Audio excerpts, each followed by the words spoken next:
Alright, you guys, it is me, MTR, also known as Matt the Rat, and this is actually a very special Undercity Chaos. You know, I actually went to WonderCon this weekend. Unfortunately, I am the only one that had a recorder. So, you're going to hear some cool things. We actually have an independent comic book label, so definitely check them out. And that's why we talk to them, just to try and get them some exposure. Not only that, but you know what? What's better than if you're writing comic books to start off on a little label? Now, other than that, we still have a lot more. I actually got 2 interviews with 2 huge DC writers, so go ahead and check that out. As well as some podcasters / fanboys that are based out of San Diego. And one of my dear friends, Pedro, that has his own podcast and actually inspired me to start podcasting is on there. So nonetheless, here is the special edition of Undercity Chaos in the mind of the comic comer. Go! Yeah, I just did that right now at WonderCon. Enjoy, you guys.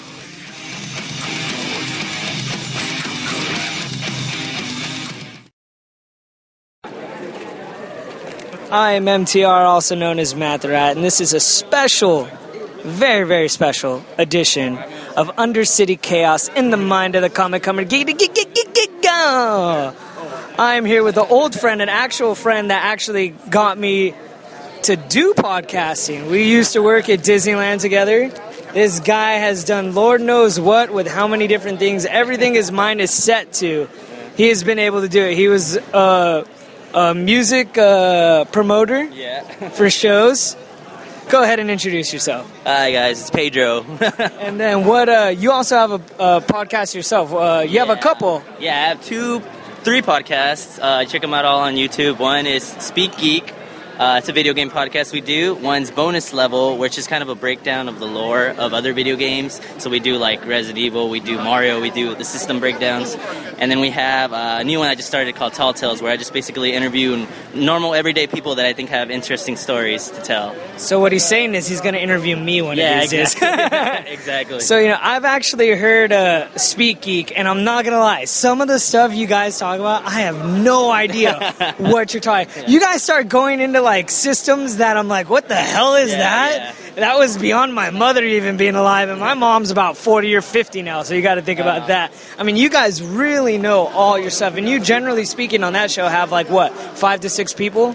Yeah, it varies. Mostly it's 4 people, but now and again we'll bring in guests. We're trying hard to bring in other guests, just people actually in the gaming industry. It's hard, though. A lot of people are like, really finicky about coming in. It's always a hit or miss. We've actually had times where I have my other podcast, The Regrets, The Regretful Guide on Music and Bands, and we've told bands like, hey, dude, we'll do a free interview, bring your CD, bring your demo, we'll play it, and we'll get it out there for you. And I've had times where people have actually cussed me out just for doing it, and I'm like, dude, like, what's your deal, dude? Why are you being a jerk about it? But for whatever reason, like you already said, some people are extremely sketchy about it. So, it's very hit or miss. If anything, it's just, you gotta wait. We actually got an okay from 2 artists recently. I can't announce who they are yet, but when you do, I kid you not, everybody will jizz their pants. That's how big these artists are. They completely agreed, and that's one thing I love about comic book artists is, not artists, I shouldn't even say, it's authors or writers.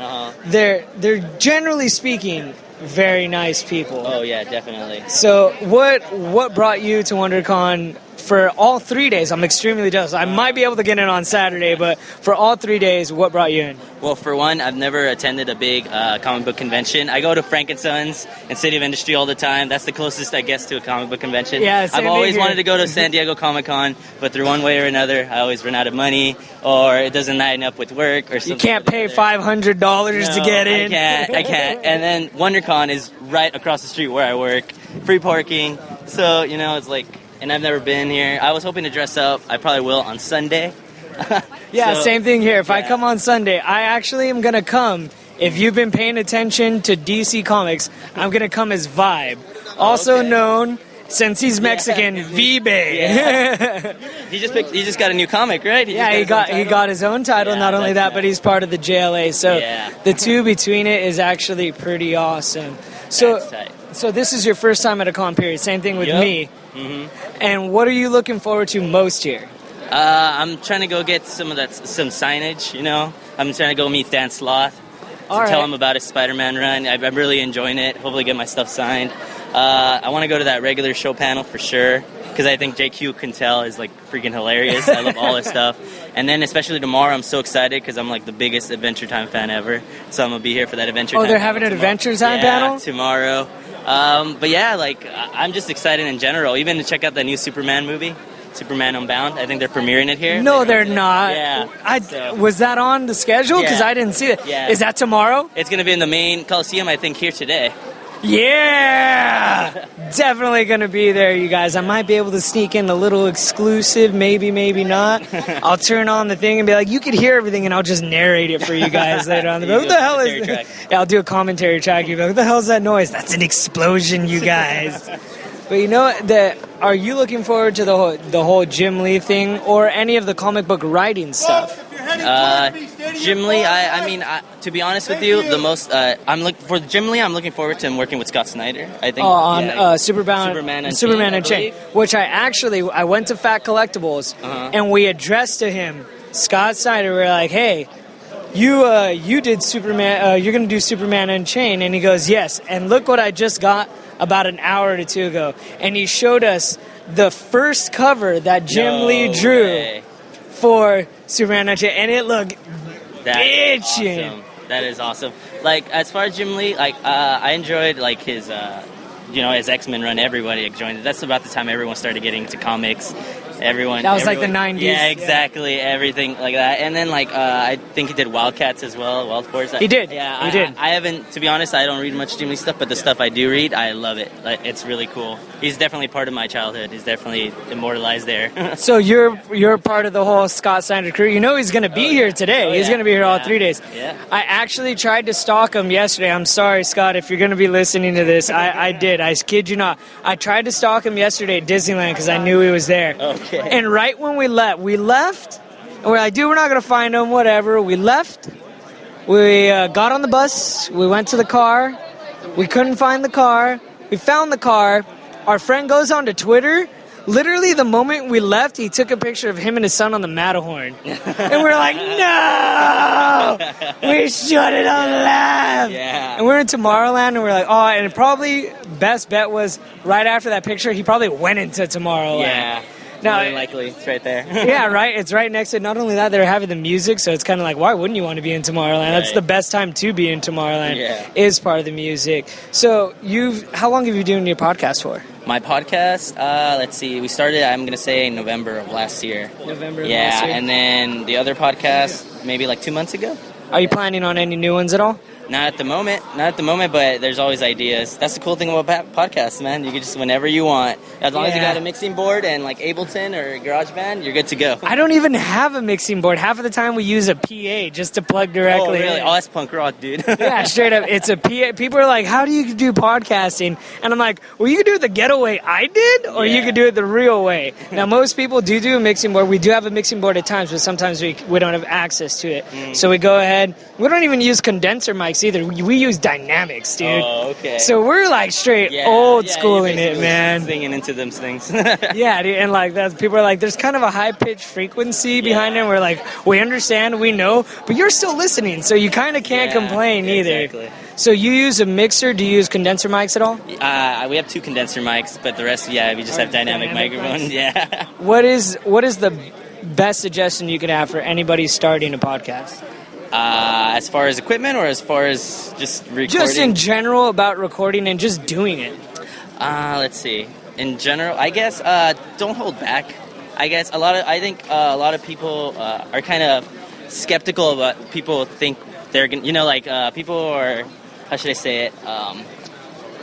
Critics? Yeah, exactly. Thank you. Like, people are scared too much of critics, so they kind of hold back sometimes and don't want to say exactly what they say in the fear of offending someone. And I think when it comes to a podcast, you should just kind of do it like you're talking to your friend. Like I'm talking to my best friend right across from me. You're not going to mince words with him. So just say what you have on your mind for sure. And I think more people are more grateful for that kind of honesty.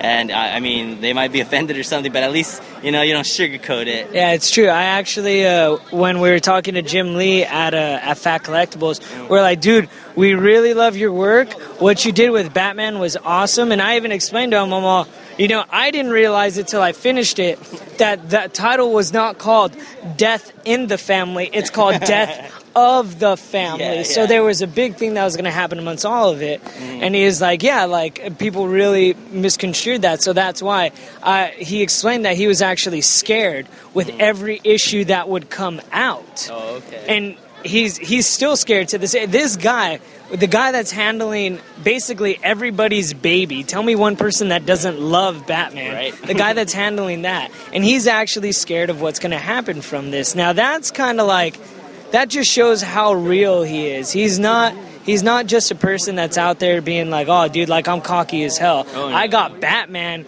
and it doesn't matter what I'm in. This guy's taking his family to Disneyland. This guy literally still, like, it almost seems like he's still with his mom. He did the interview with Kevin Smith. Yeah. And, like, and then there's a part where I guess he was talking about, recently at, I think, Comic-Con or some con, he was with Jim Lee. And, like, he takes his mom to Comic-Con and stuff, and then he's talking to Jim Lee, and he's like, Mom, that's Jim Lee. And then, like, of course, the mom is trying to be quiet, and then finally, like, goes, excuse me, Mr. Jim Lee, my son's going to be working with you one of these days, and it's going to be one of the greatest comics ever. Yeah. And he's just like, Mom, shut up. Be quiet. Yeah, but nonetheless, this now Snyder is with Jim Lee. Yeah, it's awesome, dude. It's like the best of both worlds. There you have. So for him to just act the way he does towards everything is awesome, man. And I really respect the crap out of that. But all right, is there anything else you're looking forward to for today?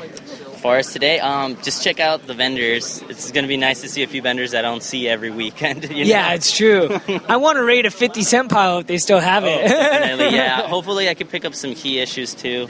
I'm looking at maybe getting a Killing Joke, off the wall.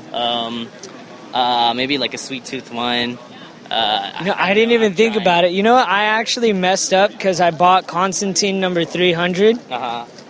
And from Constantine 300, I actually I read it and I was like, oh, this was awesome. I want to know what happened in 299. Yeah. So I searched for 299. I'm like, oh, this is awesome. But now I want to know what happened before. So I'm collecting it in reverse. Yeah, I know so how that goes. Yeah, it definitely sucks when you're like, oh, dude, like, I'm so excited about this. And then you totally have to freaking revert yourself by trying to do it. So there's a couple of back issues. Are back issues or just honest collectibles? Yeah, you're looking for today. Is it like something you've been collecting, or is it just like, I want Spider-Man 300 just because I don't have it?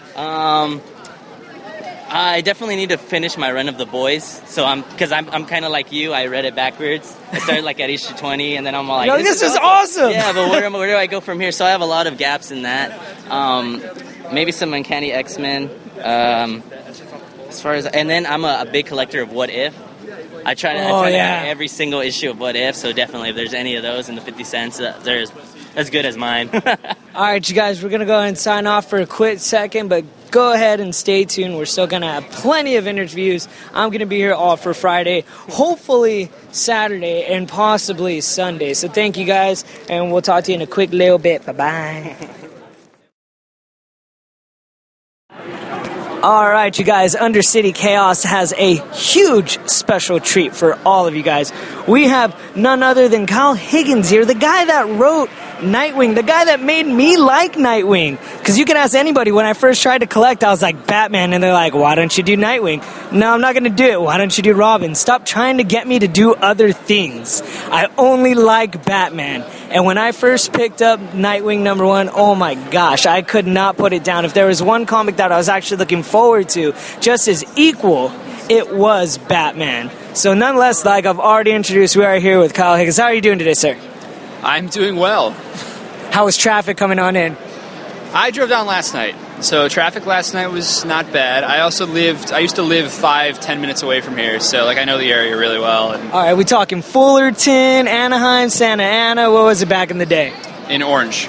Oh, dude, you're right down the Fire Freeway. That's so freaking awesome. I'm actually kind of close from here, but kind of not. I had to run to my house to get everything that I needed to come back over here, and people were like, "You actually got in?" And I was like, "Yeah, man, I got in surprisingly because I came on a whim. I was gonna buy my ticket last night. I was gonna buy the 3 pass a couple of days before, and everybody's like, "Did you buy it yet?" Nope, I haven't done it yet at all. But I want to talk about just for the quickest moment, Nightwing and its entirety up until 18. I heard somewhere in the grapevine, I'm not going to point out who to give him credit, but I heard that you wanted to make Nightwing his own man on his own, stand out, and somewhat of not the shadow of the bat, if you will. Why specifically would you do that, if I may ask? Well, I think the best way to answer that essentially is to talk about who he is as a character as far as people are concerned and what the perception of him is. If I were to ask someone to describe Nightwing in 2 or 3 sentences to someone who knew nothing about the character, the first thing that you're probably going to open with was, well, he used to be Robin, and then he grew up and he became his own guy. So right off the bat, you're defining the character by his relationship with Batman, which means that that's the glass ceiling. He can only ever rise as high as his relationship with Batman will dictate or allow him to. So, like, for example, a lot of the Nightwing runs, like my favorite run is the Chuck Dixon, Scott McDaniel stuff, and the core of that series for the first 18 issues is about Bruce and Dick's relationship, and Dick trying to prove to Bruce, I am my own guy, I can cut it without you, I don't need your help, that's why I'm going to solve this case in Bloodhaven, etc. Once he and Bruce patch up their relationship, emotionally, the series didn't really go anywhere else. It kind of stalled out. And to me, that's a product of the fact that you're defining him by a relationship with Batman. So, what that all means as far as Gotham and Chicago is concerned, and why we're moving him to Chicago, is that when you have a hero in the same city as Batman, in Gotham City, inevitably there are going to be conflicts and villains that come up that are Nightwing's villains. That's the point, right? But they can never be as big a threat as maybe... Well, I shouldn't say that. Essentially, if the threat ever were to get big and too big, Batman would step in. So now you've got Nightwing in this, and maybe Batman wouldn't step in, but like that's what fans think. That's what It's just kind of like a question that comes up. It's like, well, why is Batman not involved with this? So again, like, how do you elevate Nightwing when he's in the same location as Batman, when you're defining him by his relationship with Batman, and when even the villains, it's tough as a writer to create villains that are big enough to challenge him and not attract the attention of Batman. You know what I mean? So, by moving him out of Gotham City and doing it for a very specific story reason that's inherent to Dick Grayson, for those that have not read issue 18 yet, it's already out, but spoilers, Tony Zuko, the man that killed Dick's parents, is still alive. It totally came as like the most random thing that happened. I was like, what is she showing him? This is nothing. And all I see is Tony Zuko is still alive. And my jaw hit the floor. I was like, dude, the person that literally created Nightwing, technically, like, Bruce Wayne kind of had a little part in it, but technically he is the person that created the tragedy that created him, and now he's going to go head on with this. How far are you going to try and push this story arc for Tony Zuko? Well, I'm still working that out right now. The first arc is, I'm not sure. I'm hesitant to give an exact a number on it. Okay, no worries. But the reason why is because the end of the arc will turn into something else, and so I don't want to give a definitive number because it's all one big story. That is awesome. And not only that, you said that basically Batman would take over Nightwing's, like, if something got too big for him, obviously Batman would come in. But recently we had Night of the Owls where all the rest of the Bat family had to step in for Batman. Were you coincided with Snyder on doing Night of the Owls? Because it seemed like you guys had a beautiful combination with each other, especially since Dick was supposed to be a talent. So how did that really come about? Well, Scott and I are really good friends. We worked together on Gates of Gotham before the relaunch. And when I got the Nightwing series, we had talked very early on about doing the Court of Owls reveal, about Nightwing and his place in Gotham, or his place in the Court of Owls. And so I knew about it from a very early stage, and also I decided to build my first arc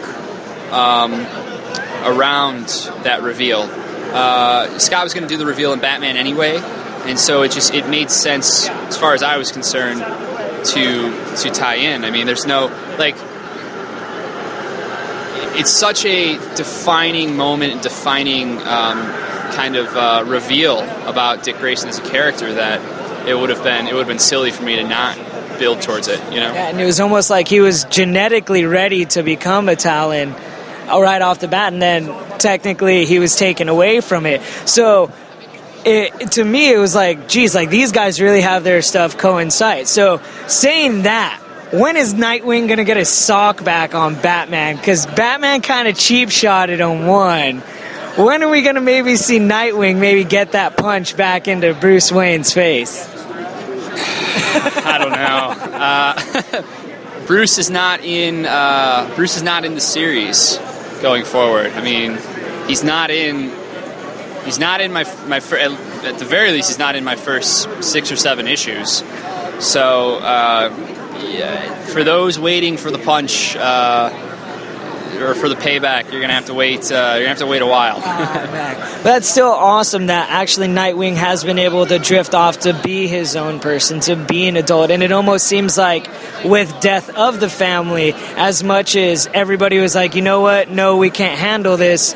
Right when Robin died, everybody's like, you know what, we are family and we can handle this. So from that to go on, for Nightwing to definitely become his own adult and his own person, a lot of people are kind of like, maybe it's not time. It's just like being X amount of age and you're like, it's time to leave home. It's time to be an adult. It's time to go out and fend for myself. You've definitely at least pulled him out to do that. Well, hold on. I would like to clarify that, though. I'm not saying that... Okay, Dick has already defined himself, though, as his own guy. The change from Robin to Nightwing is inherently a defining change. This isn't... Him moving to Chicago is not about him trying to get out from under Batman's shadow. It's nothing like that. He's moving to Chicago because the man that killed his parents is living there. So everything else that in terms of like a rogues gallery and in terms of pushing him to the next level, that's just me as a writer saying that. But like, as far as I'm concerned, as far as Dick is concerned, like he's not in a shadow. You know what I mean? Does that make sense? Of course.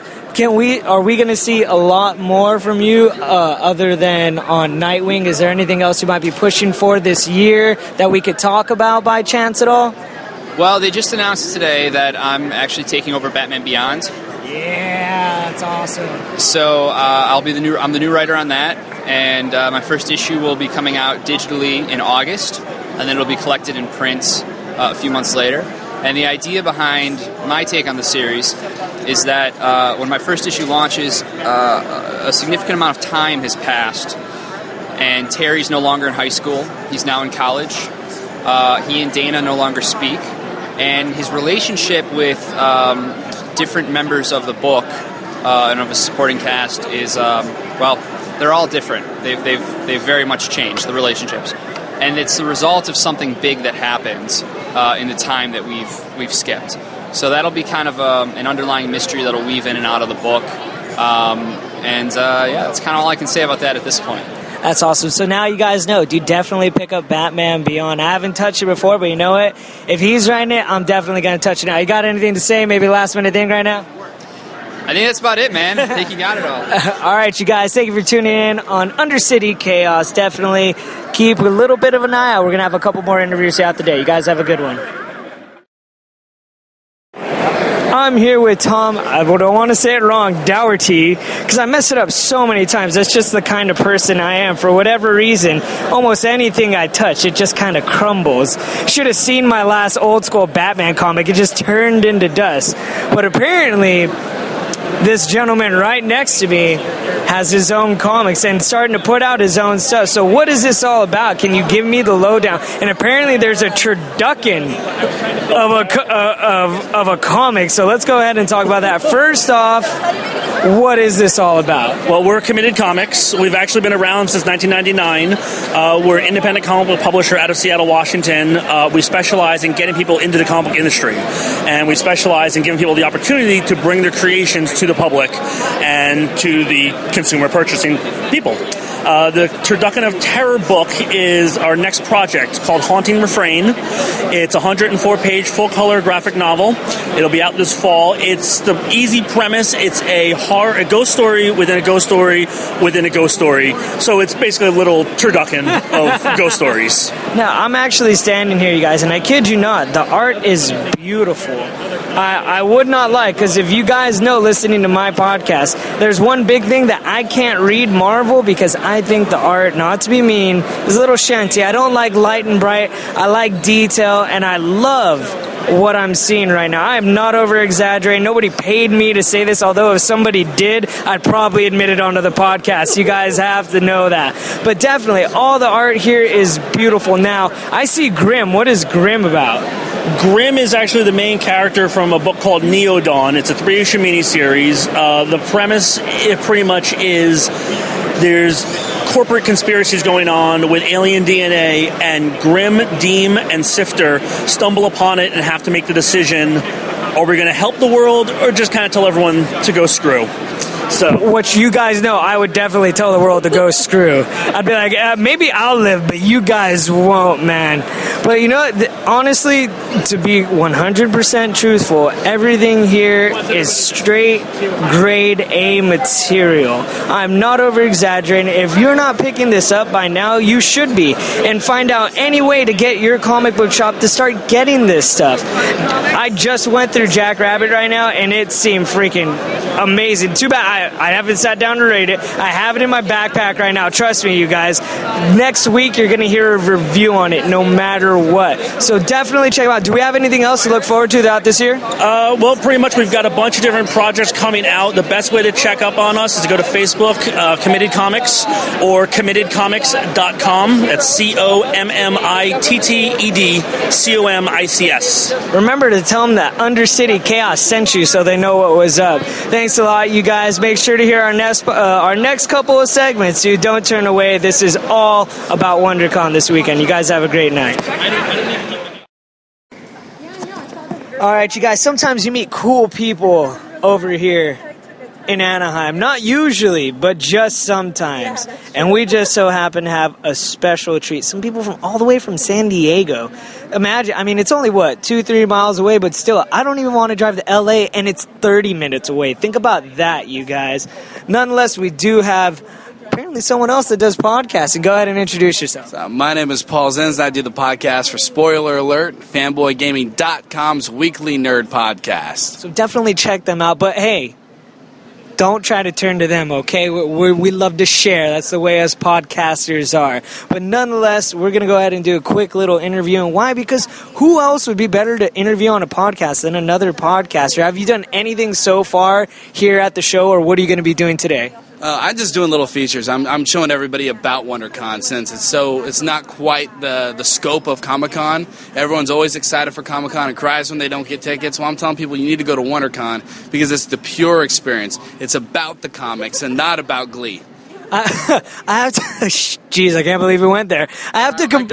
I'd go there about Glee. It ruined my life. Dude, honestly, WonderCon so far has been the best experience I've ever had. You guys already have probably heard earlier, and if you haven't, you're about to hear an interview with Kyle Higgins, the guy that wrote Nightwing. I might add, the publicist was like, oh my gosh, you know about Nightwing? And I'm like, I do. I'm a huge fan about Nightwing. And because of that, it was even more richer to not only do the interview, but to get stuff that normally other people wouldn't talk about. So he was a really cool guy, awesome. So was Scott Lobdell.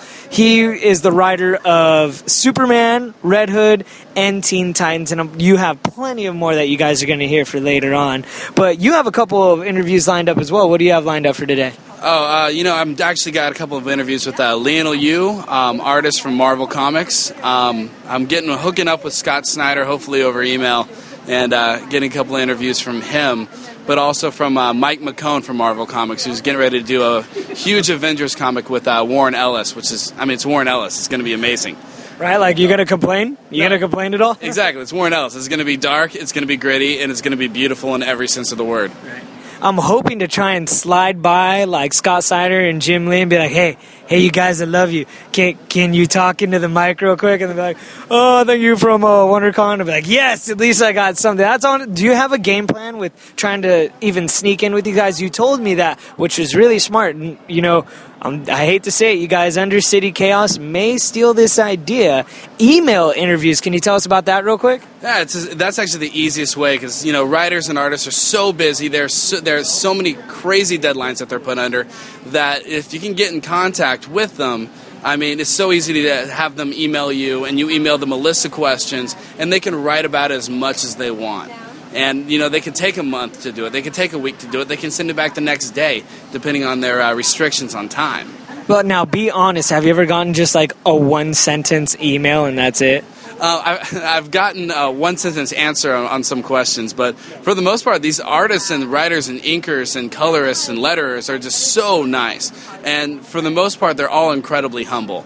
And any sort of recognition and praise that we can give them as fans, as critics, as just people who enjoy comics in general, it's really appreciated by them. Yeah, you can honestly tell that most by Scott Snyder, because not only does the guy take around his kid everywhere, he always treats his family's always there, and even when you talk to him, he still thinks he's like some 18-year-old kid. Like, have you been able to talk to him at all? A few minutes, actually, at his comic book signing. Last year, we actually waited all day for him to show up at his booth, and he just didn't have the time for it, and my wife got really, really sad, and I had to buy her an ice cream to make her feel better.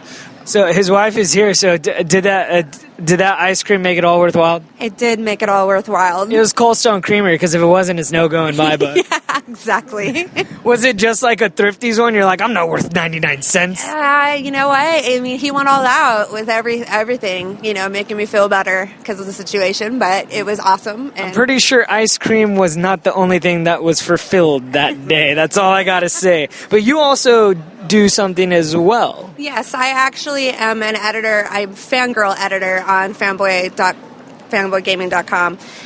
Basically, every day I do different aspects of girls in gaming, which is awesome. And extremely rare. Yes. I just want to address that. Any girl that could talk about Zelda, I'm just saying. I mean, I might have a little thing for them. But that's totally awesome that both you guys not only work together to do one aspect of somewhat of a geek world to another. For that to be collided, I think that's freaking awesome. Do you guys do podcasts together by chance? We're getting ready to start one here soon, just her and I. For the most part, it's, you know, a bunch of the fanboys from Fanboy Gaming talking about just stuff and reminiscing actually on things of old, like when toys used to be made of metal and you'd be afraid when people would throw them at you. And now they're just like everything's made of foam and childproof and stupid. No, it was made of plastic, and I remember because I had a Street Shark. And there was this, yeah, you guys remember Street Shark? About that, yeah. So my friend, his name was Ryan Hamilton. I still remember him to this day because he was known as the biggest klutz in the world. And you didn't want to give him a toy because he was going to break it. You don't know how, but he freaking broke it. I swear it was out of envy. And I pulled out a Street Shark, and he's like, can I play with it? I'm like, no, Ryan, you're going to break it. And he's like, no, I promise you, I won't break it. I'm like, you swear? He's like, I swear. So I give it to him. No less than 2 minutes later, man, broken. And this was back when Street Sharks, I remember, had a pump. So you put it under water, and it'd suck up water, and you could shoot it out. That was the coolest thing in the world. Yeah. I remember when I was a kid, I had one of the original Ewoks. Not the stuff that you buy now at Disneyland, but original Ewok, and my sister was mad at me and ripped off its head. So now, no more Ewok. Do you have a toy tragedy? I had 6 stitches, 3 in my forehead, 1 in my lip from falling on top of an Optimus Prime when I was a kid. Because they were made of metal and they had sharp points, and I tripped and fell, landed face planted right on Optimus, and ended up with like 5-6 stitches. Because that's how we rolled back in the 80s, back in the early 90s, because that's how men do things. That's how men make toys. They just make them of metal, and then if it hurts you, it was your own damn fault. Well, thank you guys so much. Definitely check out their website. I wouldn't be suggesting it to you guys if I didn't like it. They're freaking awesome people, so check them out. And that means, guess what? When you go to Comic-Con, guess who else is going to be there? We're actually running a video game tournament at Comic-Con. Fanboygaming.com will have our own room, and we'll be running video game tournaments. Call of Duty, Halo, Gears of War Judgment. I'm totally doing it, but you got to help me by giving me the handicap, dude. Give me like the 3-point handicap, and they'll be like, I'm the best. I'm like, you're cheating. Shut up. It's sad. I was playing Madden in a tournament a couple weeks ago, and I've been playing Madden since before this kid who beat the crap out of me was born. I'm like, seriously? It's like the kids that do Street Fighter now. You're like, I was way better than you. How are you better than me? My excuse was, if this was an actual arcade game, I would destroy you. Right? But since this is a video game on console, now I'll give it to you. If this is Pac-Man, I would own you. All right, you guys. There's still a lot more to come over here at WonderCon. It's a disappointment that you're not here. If you could sneak away on Jesus' Day, which is Sunday, which I'm going to try to do, but most likely not accomplish, definitely do it. You guys tune in a little later. I am here with Scott Lobdell. He actually wrote Red Hood and the Outlaws as well as Teen Titans. If you don't know what the hell that is, you're not paying attention to DC. You're just not the smartest person in the world, frankly. In fact, I would just turn off this broadcast right now and just, what is this, like about a 7-minute podcast? So skip to the 8-minute mark because you have no idea what you're listening to. By all means, one of the greatest, at least in my eyes, one of the great comic book writers, especially with one of my favorite characters, Arsenal, also known as Roy Harper. Now, one of the most sarcastic people probably in the DC universe. How did you ever come up with someone just so obnoxious almost? I think that he's based on a lot of podcasters I know, so and a lot of guys on message boards, so it's easy to a lot of material out there for sarcasm and biting meanness. So how is it presented? I love him. I think he's a fun. I myself personally I've always liked Roy as a character. And over the last few years, he's gotten darker and darker and darker and darker. And I was like, if I'm going to use him, I'm going to use him as the Roy that I like, the fun, irreverent, and rather than, have him a member of Titans where he's like, I want to be the leader. And it was like, no, here's a guy who's just best friends with another guy, and they're going to go and, do whatever they think they should, need to do. And I just thought it was a fun take on Roy, So to have that, almost an awkward group, you have somebody that's like Jason Todd that has this sick vendetta in his heart. You have someone that's like Roy Harper that totally just kind of goes with everything. And then we have someone that's ex-Teen Titan, and you're actually writing the Teen Titans as well.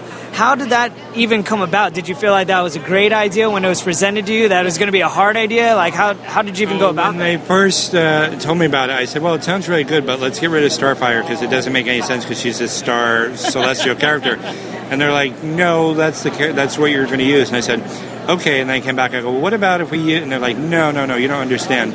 These are the 3 characters you're using, and that's that. And I'm like, okay. So, but then as I started to really look at the characters and see that there were 3 damaged characters who could become stronger through their relationship with each other, it then suddenly felt really, really natural. It felt like, Butch Cassidy and the Sundance Kid, the movie where you had Butch and Sundance and Mrs. Sundance, and they were all kind of, this very fluid relationship founded on, love and understanding and being outlaws. And, that was pretty much the basis for this group. And so I was surprised that even at San Diego that year, before it came out, a few months before it came out, I said, you know what, I thought it was a strange idea, but once you read the book, you realize that, wow, these characters feel like they have been together forever, and they should be together forever. So they're very sweet. I can't imagine what the book would be like if one of the 3 of them left. So now, what was really awesome that just happened recently was number 18 of Red Hood came out, and something very unexpected. Bruce Wayne actually hugged Jason Todd. Can you give us just a little bit on what really went behind number 18 while writing that? I think that I knew it was going to be my last issue, and so I felt like I didn't necessarily want to resolve everything between Red Hood and Batman, but I did like the idea of resolving something between Jason and Bruce, and I thought that it was really important that, I think that, as you get older, and I have gotten older, you realize that, brothers and sisters that, don't talk to each other for 10 years, or, kids that haven't talked to their parents in 20 years, or so, you realize that all these things, that none of them are really important in the end, and it's really about your relationship with your family and the people around you that's important. And I think that I wanted to bring that to Jason and Bruce. I wanted to get them to a point where, the capes and the code names and everything else, yeah, those are all important moments in their lives, but really what's important is the relationship between, these two. And so that's how I wanted to end my run. So. And then with Teen Titans, it was somewhat of the same thing with some people that were kind of brought together. A whole new Teen Titans, a whole new Teen Titans story. How did you feel just tackling into that? Did you try and base it off of any of the previous Titans? I know especially that Tim Drake doesn't want to live in anybody's shadow at all. So how did you go about writing that? I, originally had written it as if it were like the 101 issue of Teen Titans, where it was always existing. But afterwards they came back and they said, no, we want it completely different. And I said, okay, so I just started fresh. I wanted to write a Teen Titans where if you were reading Teen Titans, if you picked up the first issue, you would see the start of their relationships. So, which is tricky because with a book with such a long history, people who are attracted to the book are traditionally attracted to it because of the history between the relationships. So I rolled the dice, and hopefully as time goes on, readers who have started with the book will start to see the relationships between, Tim Drake and Bart and Cassie, and feel that they're invested in the relationships from the beginning, as opposed to, a lot of times you pick up a book and it feels like a book that's been printed for 60 years, and you're just kind of like getting on and trying to piece together their relationships and stuff. So, like I say, I rolled the dice, and started the Teen Titans as if you were reading the very first issue of the Teen Titans ever. And, we'll say, people seem to enjoy it, So you're no longer doing Red Hood. What are other things that we could look forward to that are upcoming in this year that you're going to be writing or have written? If we could talk about it as well. Well, I'll just be doing more Superman work. That's all I can say about that the second. So. Which, who doesn't love Superman? It's so hard to actually tackle Superman's story. I love Superman. He loves Superman. Now, with Superman, it's such a hard story to tackle because Superman's basically impervious to anything. Like me. So that's how I can kind of write it very autobiographically. So How do you tackle it? How do you tackle any news stories with Superman at all? I mean, it's a guy that, like we already established, is almost impervious to anything other than kryptonite. Even for Doomsday to try and take him down, it was really like heart and soul to put in. There's certainly like psionic. He has no defenses against psionic attacks, and like in this issue coming up, issue 20, it's a battle between him and Orion. And I have to say, in all the years, I've been writing comics for about 20 years now, I've never seen a battle like the fight that takes place between these two in issue 20. So I think the trick is not so much that Superman is impervious, the trick is just to find threats that challenge Superman. And I think that, in this case, Orion is a major, major threat, so... All right, thank you so much. I'm sure we all enjoy what you're reading, because guess what? You're still here and you have a job. So thank you so much for your time. And do you have anything to say to anybody out there? Yes, keep reading and keep enjoying and keep listening to podcasts, even if you don't know who Scott Lobdell is. All right, you guys, tune in a little bit later. So that's it, you guys.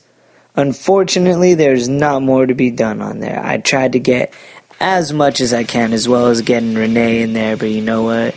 I had my recorder, and unfortunately, this was all we were able to get. But definitely go to WonderCon next year. WonderCon is going to be the next Comic-Con.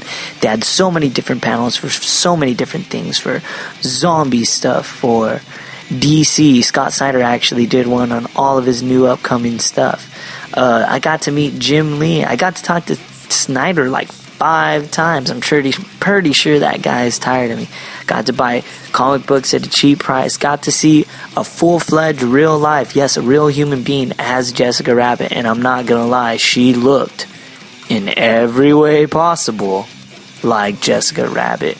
I had to keep it low-key, but I actually met Phil Lamar from Mad TV, as well as the drummer from System of the Down had a panel there, and I totally talked to him, and I was like, are you the... And he's like, yeah. I go, the drummer? And he goes, shh.